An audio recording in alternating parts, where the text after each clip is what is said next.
Chapter 27. It was an impassioned Amelia Bones who presented her case to the assembled Wizengamot. This really was something very close to her heart. Attempting to change centuries of accepted abuse was never going to be easy though.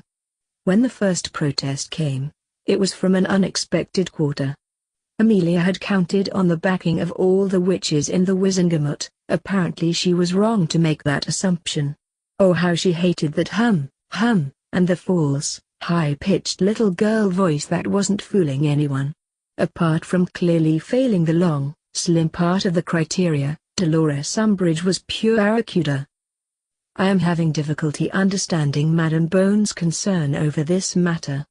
Didn't I read in the Prophet the other week that, due to her association with this crow creature, her niece was now taking some goblin concoction that supposedly protected the girl from unscrupulous wizards? Dolores' smile never reached her eyes. Here was the fabled wicked witch who would attempt to ensnare children into her gingerbread house, only to cook their bones in her cauldron. A false sweet and innocent facade hiding the real evil behind, but not fooling those who knew what Dolores really was. She smilingly twisted the proverbial dagger her question had just thrust into the heart of Amelia's proposal. One is then left to wonder about the motive behind this motion. Could it be to bring further publicity to what is nothing more than a very minor matter? Thus allowing her goblin friends to make even more gold from selling this protection myth to frightened fathers of young witches.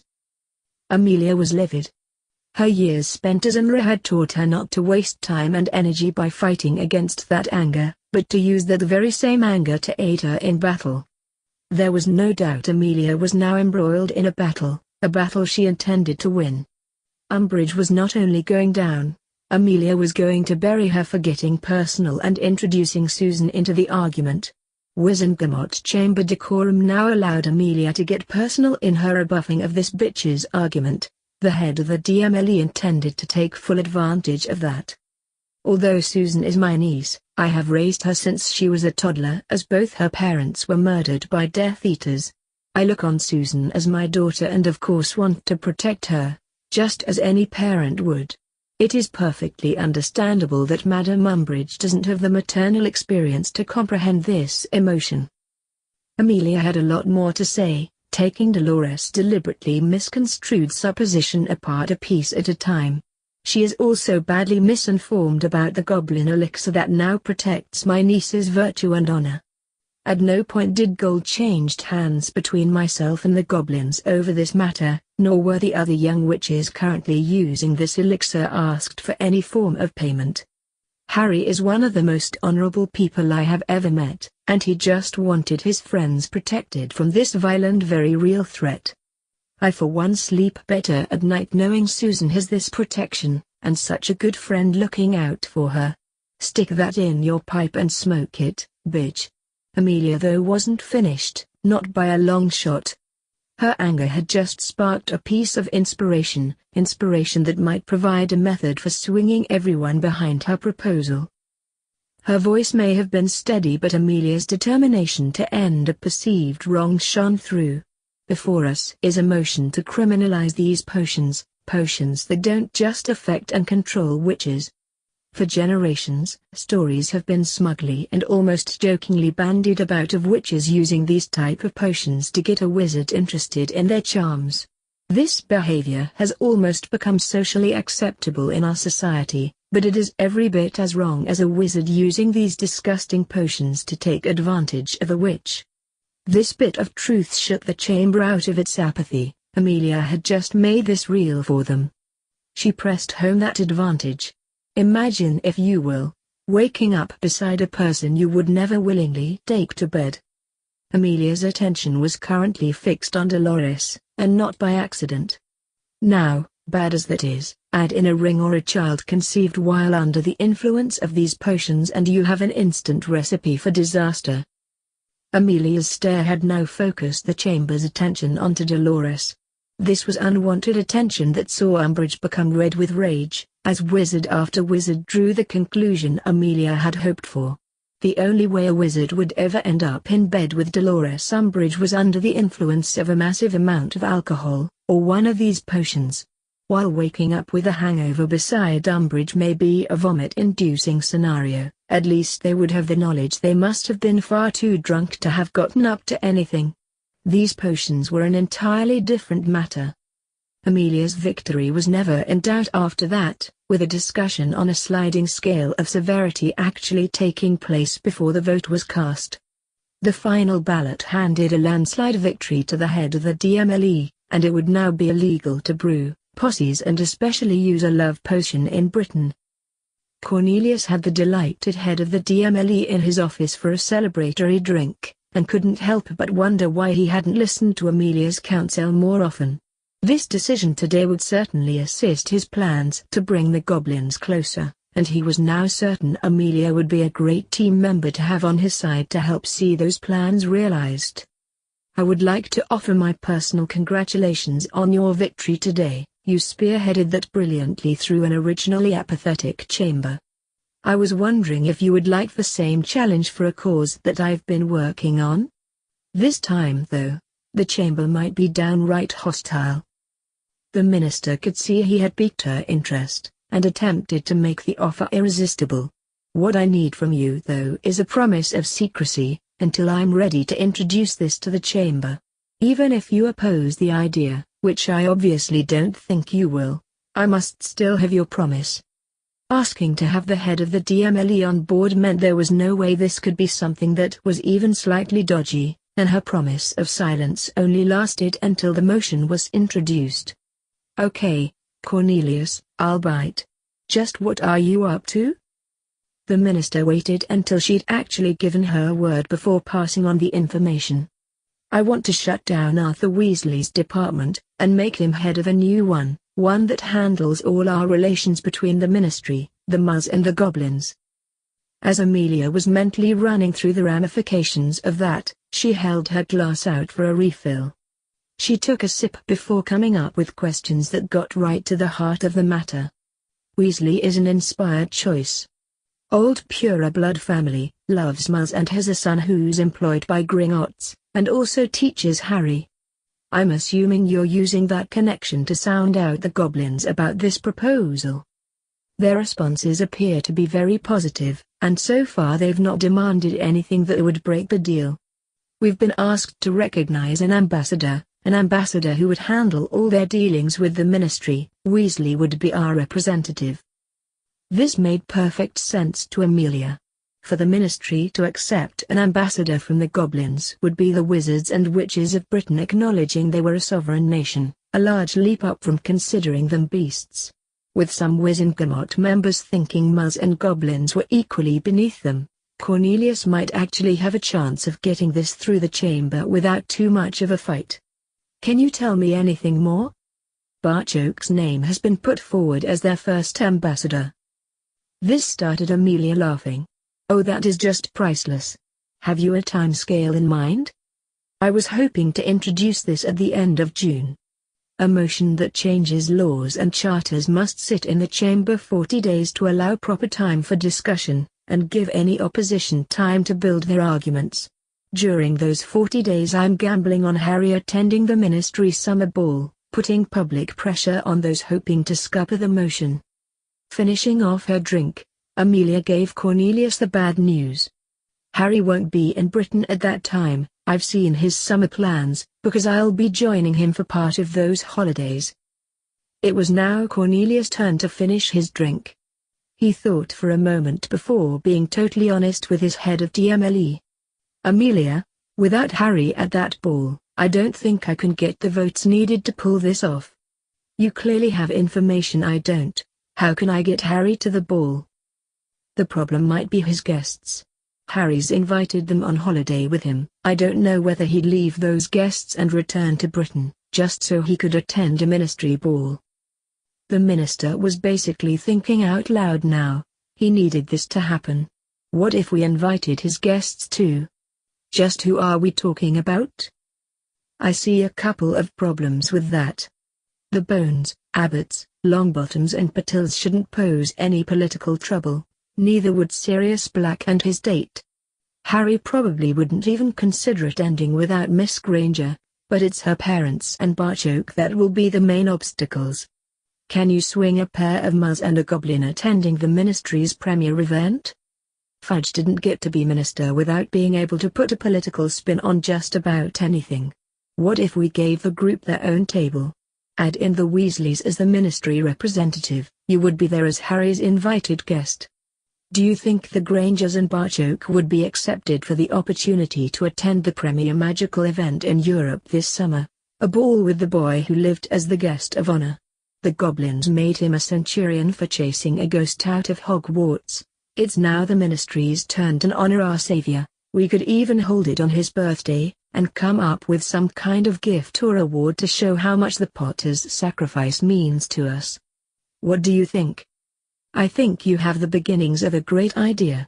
Rather than trying to heap honors onto Harry, I think you may have more success if you honor James and Lily. Yes, by all means include Harry in any award, but this spreads it around, and may make the evening more palatable to everyone attending. The minister loved that idea. We get to honor James and Lily Potter, as well as Harry Crow. That would certainly pacify some of the more traditional families who usually attend. Both knew what Cornelius meant by more traditional, but now they were left to decide what form the award would take. They still had time, so decided to ask Barchoke for his opinion. Changed days indeed when a goblin was being consulted on a prestigious ministry event. Amelia hadn't actually said she was on board for this adventure. As usual, she let her actions speak for her. Severus intended to let his actions speak for him too, or rather his inactions. Despite repeated prompting from Albus and Lucius, he wanted nothing to do with Harry Crow. Severus had no intention of going anywhere near the lad. Painful things seemed to happen to those antagonists who got too close to Centurion Crow. Albus and Lucius being two prime examples. He understood Albus' fear, it was hard not to. The headmaster ensured Severus knew the history of Tom Riddle, and Crow was so far ahead of where that future Dark Lord had reached at the same age it was terrifying Albus. Harry had political influence and financial power that a young Tom couldn't even dream about, and that was without taking into account the whole Hogwarts champion and a centurion to boot. If Tom Riddle had those same advantages when he'd set foot inside the castle, Severus had not one shred of doubt Britain would now be ruled by Lord Voldemort. Today's prophet emphasized the casual power wielded by this 11-year-old. The law had just changed because Harry Crow had been sent some potion-scented chocolates by Owl. He neither ate the chocolates nor asked for the law to be changed. The ministry just tripped over itself in its haste to appease the boy. What Severus was struggling to understand was the way Albus kept trying to peddle the same old shit in Harry's direction, after repeatedly being slapped down for that very action. What made it worse though was his repeated efforts to get Severus to join him in this fatally flawed campaign. He wondered if Albus getting his own way, unopposed for so long, left him unable to adapt when things suddenly stopped proceeding as he intended they should. The headmaster was unquestionably a learned wizard, yet appeared to be blinkered where Harry was concerned. When his scheming didn't work, there was no plan B, just a different variation of the same shit plan that had already spectacularly failed. Even his godson, Draco, had learned to leave Crow alone. Yet Albus seemed incapable of grasping the same lesson that was blatantly obvious to a preteen boy. Perhaps the headmaster suffered from a simple case of arrogance. Albus Dumbledore knew better than everyone else, so therefore he must be right. It didn't really matter to Severus what it was, he still wanted no part of it. What Severus really struggled to understand was the puzzle of why the Sorting Hat had placed the boy in Ravenclaw. His mother was still the brightest witch Severus had ever met in his life. While he may have called the lad's father a stuck-up arrogant bullying bastard of a git, stupid was not a term you could associate with James Potter. Harry though, while undoubtedly very bright, was easily the most Slytherin child to come through Hogwarts since Salazar opened his house to students. His godson was supposed to be a Slytherin, yet Severus shuddered to think what Draco's attitude would be like with even a tenth of Harry's power and fame. Harry on the other hand quietly went about his business, cultivating close friends and associates while destroying enemies with an efficient ruthlessness Salazar Slytherin would have been proud of. Crow ruled the first years without even trying or apparently meaning to do so, the entire year group following him out the Great Hall from the Christmas feast being the best example Severus could think of. On the other hand, Dumbledore's popularity had slipped to a level Argus Filch would be hard-pressed to match. That picture in The Prophet with Harry standing over a bloody Albus Dumbledore was a massive blow to his public persona. Even though the newspaper clearly stated it was Sirius Black who had knocked Albus to the floor, it was the image of Crow standing there with his sword pinning Dumbledore down everyone remembered. Severus was certain that those blasted Weasley twins were responsible for making Albus go ape, purely due to the fact Crow and his friends had just returned to the castle that very morning. With no proof, and the headmaster's already noted attitude to pranks and potions, Minerva wouldn't even allow him to take points from her house. It was now obvious to everyone that the headmaster was losing control of the school, and wouldn't be in the castle much longer if he didn't modify his behavior. This presented Severus with an even greater dilemma: what to do if Albus got booted out of Hogwarts. There existed an uneasy state of détente between himself and Crow at the moment, that would swiftly switch to all-out war should the lad ever discovered the part 1 Severus Snape played in the Potter's demise. The potions master was sure being barred from Gringotts would be the least of his problems. Keeping his head attached to his neck would be his #1 priority. Albus wanted Severus to stay in Hogwarts, but all bets would be off if there was a new headmaster in charge. His mind was made up: if, when Dumbledore got kicked out the castle, Severus would then make his own escape. Should Crow manage to get Albus out of Hogwarts, even defeating the Dark Lord might not be beyond this lad's growing capabilities. After that, magical Britain would swoon at his feet, and give him anything he asked for. Crow requesting Severus Snape's head on a stick was a distinct possibility. He needed to get said head onto the other side of the planet before that happened. The magical world might not know a lot about goblins, but asking one you'd wronged for mercy was simply a waste of breath, probably your last breath too. Sirius was out of breath by the time he'd climbed all the way up the hills, his dragon-hide boots standing up to the journey through this desolate landscape better than the rest of his attire. He could have operated by line of sight, but Sirius didn't want to make the person he was here to see any more nervous than he had to.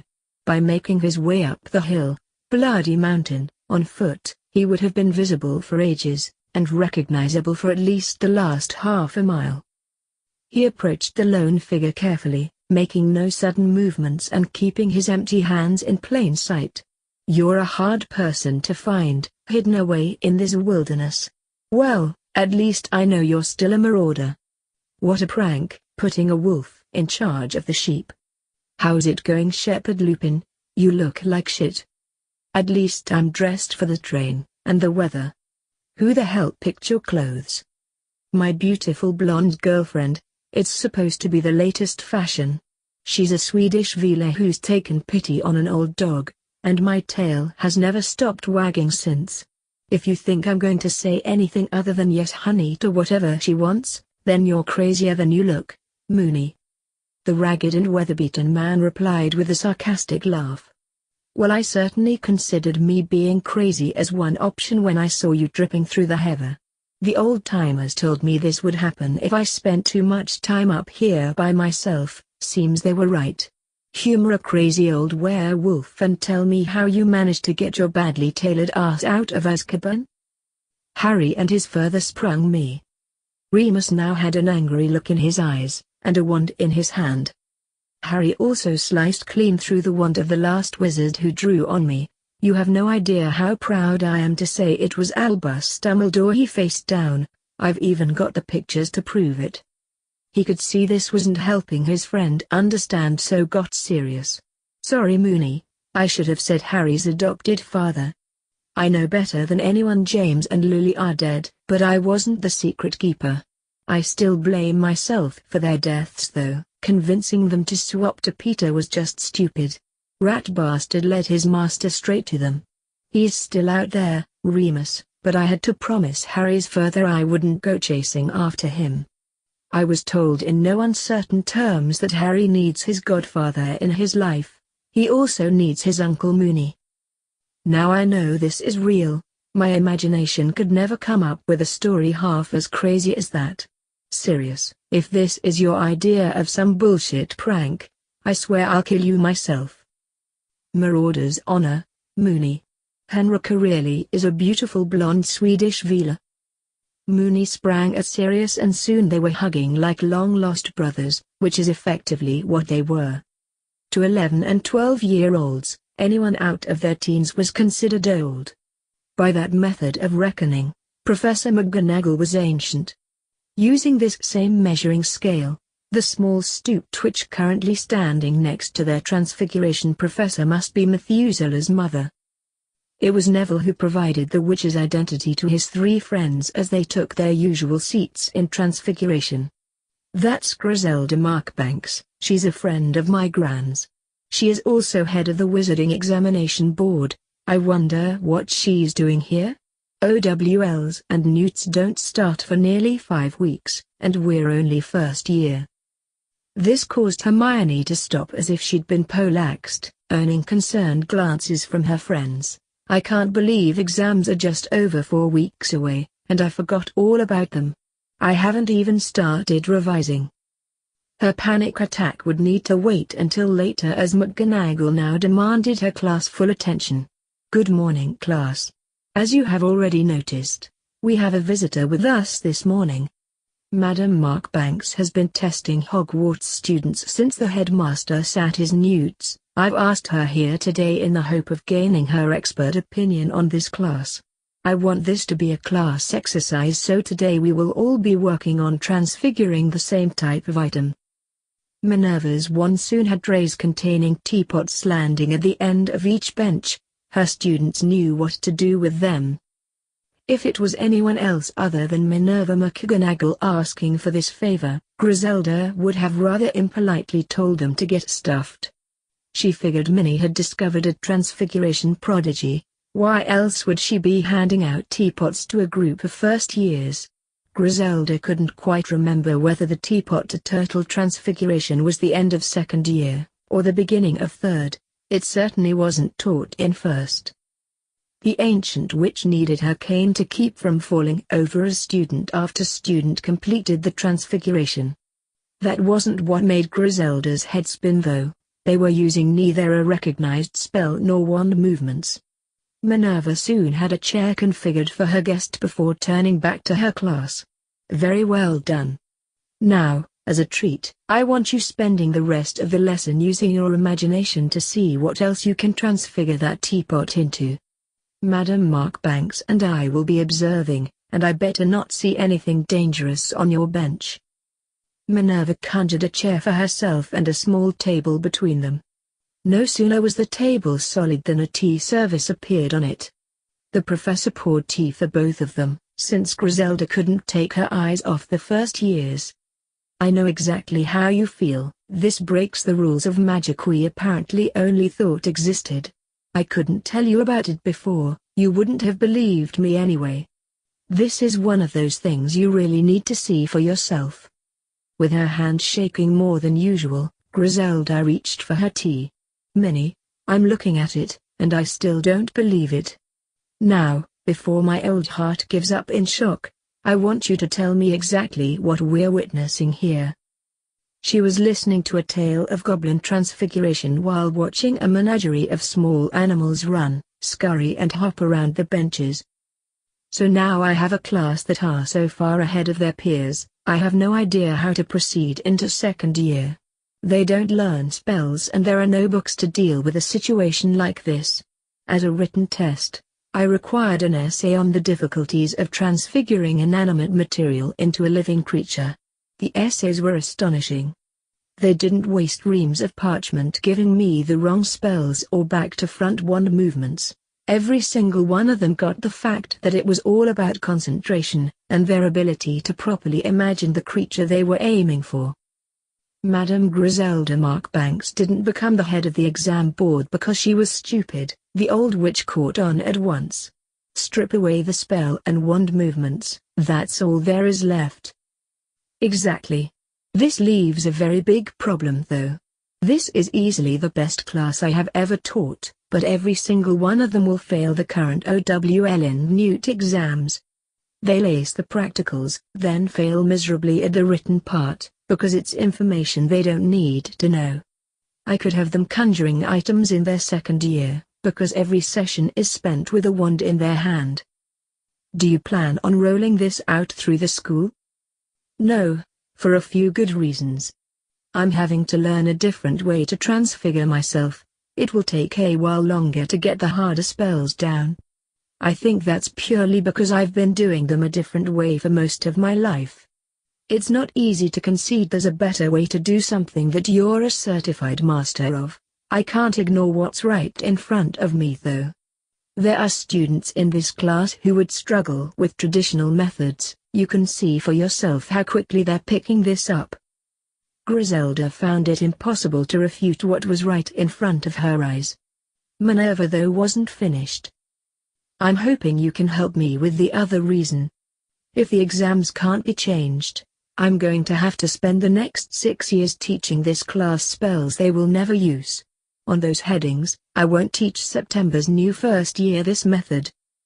This drew a sharp response from her friend. You have to continue teaching this method. I've never seen children this young so comfortable with their magic. I'll bring the rest of the examiners in to observe this class when we're here in June. I won't say a word to them beforehand. If we changed the exam to, say 75% practical, with the rest made up of a few essay questions, that should be acceptable. We could even raise the threshold of transfiguration we expect them to be able to accomplish. Otherwise, this lot will be at ordinary wizarding level by the end of their third year. I take it some of the class are even more accomplished than what we're seeing here?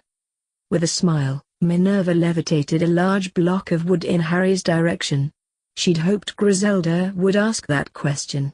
Centurion Crow, would you please show Madam Markbanks what this method of transfiguration is capable of? It took a moment of thought before Harry decided what he wanted to do. The block of wood became a young lion cub, before being transfigured into a magnificent golden eagle. If there was any doubt what Harry was attempting, it ended when the eagle became a badger. A large silver serpent drew some gasps, before a baby dragon changed those gasps to shrieks. Hermione heard Harry telling the dragon to behave itself and asked if it was safe to touch. Being told to keep talking to it and scratch behind its ears saw her do just that. The deputy headmaster of Hogwarts and the head of the Wizarding Exam Board were just as enthralled as the rest of the class, watching in disbelief as the young Mulborn witch scratched a baby dragon while talking to it in gobbledygook. Minerva finally found her voice. I understood the house emblems, Centurion Crow, but why the baby dragon? The symbol of Gringotts, Professor. I may have been sorted into Ravenclaw, but I'm still a goblin. Hermione removed her hand and, when no one else appeared interested in emulating her feat, Harry returned the dragon to the block of wood he started with. The bell signaled the end to the quickest lesson Griselda could ever remember. The time had appeared to fly past. She watched as student after student transfigured their creation back to the original teapot, and placed it on the end of their bench as they left. There were no bags to pack, no books or parchment to put away. Stow their wands and leave, that was all they had to do. Excitement buzzed around the ancient witch's body. She casually told the tale of being Albus Dumbledore's examiner for his newts. What she didn't often mention was that those exams were still the same ones sat by today's young witches and wizards. Do the same shit for over a century and it was hard to get excited about it. Here was something new, so new it practically blew her mind. Minerva, you have to continue this. They've 4 years yet before they sit OWLs, that gives us plenty of time to bring in a new exam. If Hogwarts has another 4 years worth of students, trained in this method, following on behind, the Ministry will be forced to change the exam. The professor could see the sense in that argument. It was one she wouldn't have considered though without Griselda's backing. I want you to keep me informed of their progress. This class will be our test group and I want them closely monitored. Gauging their abilities will be necessary for setting the exam criterion. If, as I suspect, the transfiguration they perform in that exam is of a far higher standard than currently required for OWLs, publicizing that should quickly kill off any opposition. She could hardly wait to bring the rest of the examiners to see this class. It had been at least a couple of decades since Griselda had felt like that about spending the beginning of June inside Hogwarts. They had no sooner left the classroom than Harry broached the subject that had got Hermione hot and bothered before class started. He was worried his best friend was regretting all the time they spent together, and would now want to spend that time studying for exams.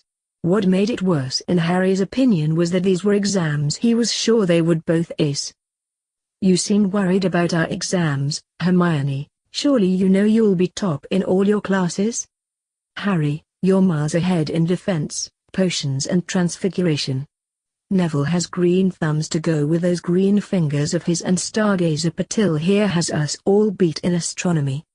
I might get top in charms and history of magic, but that's hardly all my classes. Isn't that enough?" It was a serious question, a question that deserved a serious answer. Although the question had come from Padma, she could see the concern in Harry's eyes. If he thought for 1 second she was going to stop hanging around with her best friend to go on some revision crusade, he was badly mistaken. It was more surprise at Neville mentioning exams, and me not realizing how close they were. Before Hogwarts, I would have had a chart on my wall at home, with a color-coded revision schedule all worked out, since April. We spent April hammering through our extra lessons, and getting another upgrade to our potions books. Not once did I even think of exams. Neville was confused, not a new state for him when with his friends but one that he'd been experiencing less of late. "You say that as if it's a bad thing, Hermione." "Oh, it's certainly not a bad thing, it was more a surprise at myself. Before Hogwarts, exams were all I had, only books were my friends. I think it just hit me how much I had changed, and I'm very happy with those changes. I'm still going to try and beat Harry to be #1 student in our year, but I can live with it if he wins." This got a chuckle out of Neville. "Well, we've certainly got enough experience of it. He beats us every weekend in defense." "I know what you mean though, my gran barely lets me out of her sight at home. I've never had friends before either, so Hogwarts has been unbelievable for me too." "Well, I've enjoyed it as well. Being in a different house from my sister has allowed me to be myself, instead of everyone looking at us as if we were two halves of the same person. I know George and Fred play on that aspect a lot, but sometimes I think they are the same person. Parvati and I are very different. I need to catch her before lunch. I'll see you guys then." As their friend headed off, a smiling Harry thought he'd changed the most. He didn't mention that though. They had far more important things to talk about with Padma gone. "Okay, now we've sorted that out, what are we going to do for the twins' birthday?" "We can use the room again for a party. I think we better check with McGonagall first this time." Both agreed with that idea before Neville aired his thoughts on the real problem. "I think the way Harry handled it at Christmas was the right idea. Getting Parvati a gift as Padma's sister. I like Parvati, I just don't want her getting the wrong idea and hanging all over me because I wish her a happy birthday." Both Harry and Hermione were in total agreement with that. Padma meant a lot to all three of them and her twin sister had to be taken into consideration. With Hogwarts' help, a party for both would be easily arranged, and they had Sirius or Regid to acquire any gifts they needed to buy. Since Lavender would have to be invited, any plans toward a surprise birthday party die then and there. The blonde Gryffindor would have the story spread all over the castle within hours of being told, so there was no chance of her keeping it from Parvati. With a general invite to all students of first year, Minerva couldn't find a reason to refuse their plans for a party. That she, Phileas and Henrika were all invited too, made it an easy decision for the deputy headmistress to reach. Usually birthday parties would be held in the celebrating students' common room. With the twins being sorted into different houses, that option was not available in this instance. Harry and Neville made their way from the staff table, the Ravenclaw smiling while the Gryffindor searched for the courage his house was noted for. Both boys made their way to identical Asian witches, with the same task in mind. Harry knew he was getting off lightly while Neville wished for the umpteenth time the hat had placed him in Ravenclaw with his friends. "Padma, we know it's your birthday tomorrow and wanted to hold a party in the room. McGonagall just gave us permission." A shriek of delight pierced the great hall, and probably a few eardrums too. All eyes were drawn to where Parvati had Neville in what could easily be described as a headlock, while she jumped up and down in excitement. "You made Neville tell Parvati?" "Hey, he's the Gryffindor. I'm not brave enough for that. We're asking all of first year. We'll have our dinner the Saturday night. Some of the professors will be there too, and Sirius of course." The young witch's eyes sparkled with moisture as she answered her friends. "That will be wonderful, and thanks for including Paf." "No problem. Her birthday is the 2nd of May too." Harry thought he was getting better at cracking jokes as both Padma and Hermione began laughing. It was only when he spotted Parvati out the corner of his eye, heading at speed straight for a certain centurion, he realized the joke was on him. Harry, bracing himself for the worst, just saw the two girls laugh harder. The excitement of a party swept through the Great Hall, infecting every house. This presented a problem for Draco: what to do. He'd kept his distance from Crow, no more antagonizing but certainly no socializing either. Now he was being forced to make a decision. Tales of the great time had by those who followed Crow out the hall at Christmas had Draco wanting to attend, but his pride was in the way. It was only thinking about the instructions his father had given that allowed Draco to circumvent his prideful obstacle. His father wanted information on Crow, so Draco could put this down as a spying mission. Of course, he would have to pretend to enjoy himself, otherwise he would stand out like a sore thumb. A spy needed to be unobtrusive and inconspicuous. Draco intended to blend right in. Ron Weasley had no such dilemma. There would be cake, he was sort of invited, no-brainer. He would finally get to see this room Seamus and Dean raved about. There might even be some of that goblin ale that was supposedly better than butterbeer. Ron finally had something to look forward to that wasn't related to Gryffindor or playing Quidditch. Albus watched on, a mere observer, as the castle slipped a little further from his grasp. His opinion was neither sought, nor did he think it would be listened to. For Albus Dumbledore, being ignored was a new experience, and not in any way a pleasant one. I'm glad you enjoyed that video/gameplay. Just remember to hit that like button, subscribe to the channel, and leave a comment down below. Until next time, goodbye!